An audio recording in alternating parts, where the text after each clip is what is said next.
Mara had a rule about family dinners. Arrive with wine, leave before dessert, say nothing about work. The rule wasn't complicated. It had kept the peace for 2 years. Or what passed for peace, which in her family mostly meant Jolene talking and everyone else providing an audience. Jolene was 41, 7 years older, and had the particular confidence of someone who had always been the most organized person in any room she'd entered. She managed a mid-sized operations division for a consulting firm. She was good at it, or had been. She knew her metrics, ran clean meetings, kept her team moving. Mara knew this because she had read every quarterly report. She knew it because she owned the company. It had started practically. Mara had acquired the firm quietly through a holding structure when she was 32, 2 years before Jolene was hired. By the time she realized her sister had applied and been brought on, Jolene was already through onboarding. Mara had considered saying something then, had rehearsed it even, but the moment kept not arriving. Then enough time passed that saying something felt stranger than staying quiet. There was another reason she didn't examine too closely. Family dinners were the one place she could sit down without someone needing a decision from her. She was just Mara there. Younger sister, no particular trajectory. The one who worked in investments, vague enough to wave away. Jolene filled the silence she left. She always had. My ownership is basically a ghost, Jolene said one October, passing the breadbasket. I have never once seen this person in the building. The decisions come down through 3 layers of management, and by the time they reach me, they don't even make sense. I genuinely don't think he knows what we do. Mara poured wine for their mother. That sounds frustrating, her mother said. It's fine, Jolene said. I just do what I want and it works. Someone has to be the adult. She laughed. Their mother laughed. Mara smiled at something on the tablecloth. This was the texture of it. Not one large wound, but a consistent, low-grade dismissal. The comments about directionlessness. The suggestions that Mara try having real responsibility.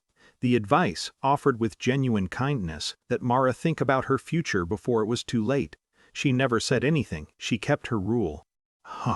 The performance review process was company-wide, initiated in January, routine in structure. Every division. Mara didn't design it to land anywhere specific. But numbers are numbers, and Jolene's division had been declining for 3 quarters in ways that had been flagged, then discussed, then flagged again. Mara had extended what she could extend. She had hoped the Q4 numbers would shift. They didn't shift. The HR director, a careful woman named Patricia, walked Mara through the options. There were 3. 2 of them involved restructuring Jolene's role in ways that might have worked 6 months ago. One of them was a termination with a standard severance package that Patricia described as generous, because it was. Mara sat with it for a week. She called her attorney. She called no one else. She signed the letter on a Wednesday. She told Patricia to send it Thursday morning. She did not call Jolene first. She has thought about that choice every day since. The call came Thursday at noon. Jolene was crying in the way people cry when they're also furious and also confused, all of it tangled together. She said there had been no warning. She said it was political. She said she was going to find out who was responsible. Mara said her name, just her name. The crying stopped. The silence lasted long enough that Mara checked twice that the call was still connected. You, Jolene said finally. Not a question. Yes, another silence. Mara waited in it. For how long? Before you were hired. I didn't know you'd applied. She could hear Jolene breathing. Recalibrating. Sorting through 2 years of dinners and conversations and things she'd said while Mara passed the bread and smiled at tablecloths. You should have told me, Jolene said. Yes, Mara said. I should have. She didn't defend the decision. She didn't explain the performance data. Jolene hadn't asked about the data, and Mara understood that wasn't what the call was really about. They haven't had dinner since.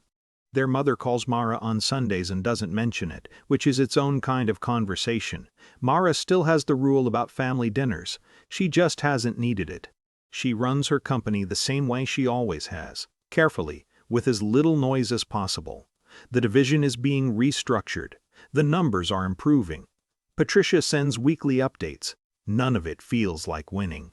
It feels like what it is, a consequence that was always going to arrive, that Mara kept choosing to delay until the choice was made for her. She thinks about that more than she thinks about Jolene's reaction. That's probably something worth sitting with.